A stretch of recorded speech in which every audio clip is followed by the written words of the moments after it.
2, Cope coming at you with a deck profile. My friend calls the deck the Crystal Rainbow Warriors. And Chaos Rainbow Warriors. Chaos Rainbow Warriors, a little bit different. Crystal Beast, and then the 3 Hanzos, and then the Chaos Engine. Okay. So it's a little different, and we're going to show you guys how it runs. Okay, good. Start off with the monsters. Crystal Beast lineup. We got 3 Pegasus, main engine of the deck, main card, sets them from your hand deck or graveyard to the stone trap zone for any summon, no matter what, normal, special, or flip. 3 Cobalt Eagle for the attribute. His effect, I rarely ever use his actual effect, but it's mainly because of the wind attribute. You go into Chidori and Phantasmal Dragon. And 2 Carbuncle. You don't need 3 because Pegasus can set them from the grave too. Plus, you can use one of them to banish as a light for the Chaos Engine. So that's the Crystal Beast engine. 3 Hanzo, and I guess we'll say 2 Samorg. For that exact reason, you go Hanzo into Transformation Art, and you go for your you go for a Samorg after that, and that's a great first turn play because they can't set cards off their first turn. That gives them a 2,700 feet to get over. The only downside is when he dies, if the Ninjago Art Transformation Stone of Foot, it doesn't go away, so you gotta claw fill spell and trap card zone, which isn't good, and that's why you're in the spell card to get rid of them.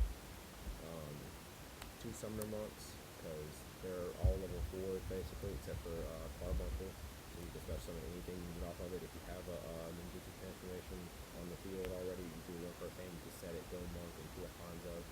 And they really can't. You still can use the Hanzo for the transformation, so it's really good.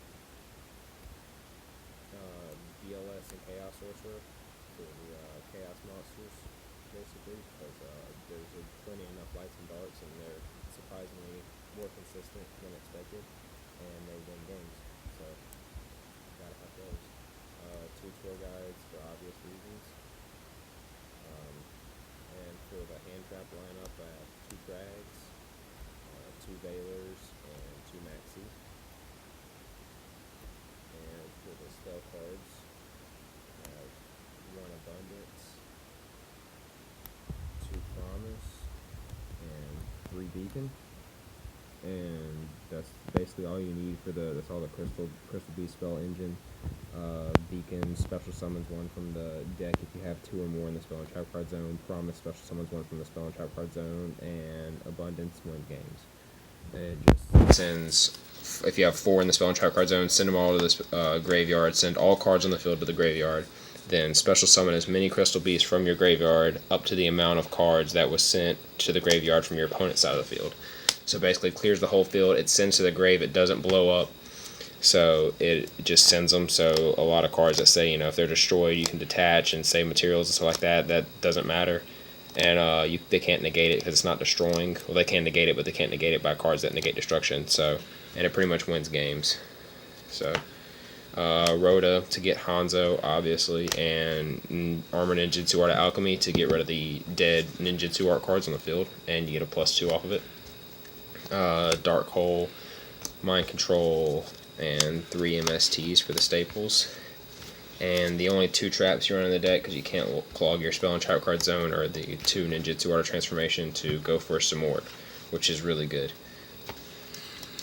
That's it for the main deck. For the extra deck, run 2 Lightning Chidori, which is a great card.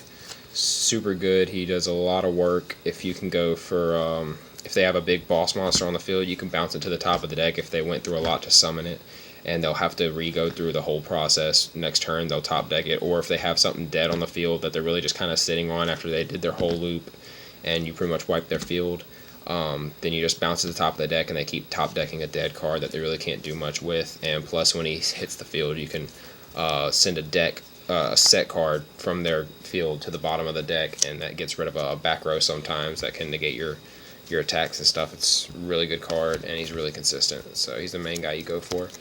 Then for the main staple rank 4s, you have a Gaga Cowboy, Utopia, Roach, Gem Knight Pearl, and those are for obvious reasons. And then for the ones that take 3 rank 4s, I have number 32 Shark Drake, because he's really good, and if you get the opportunity to go into him, then mine as well.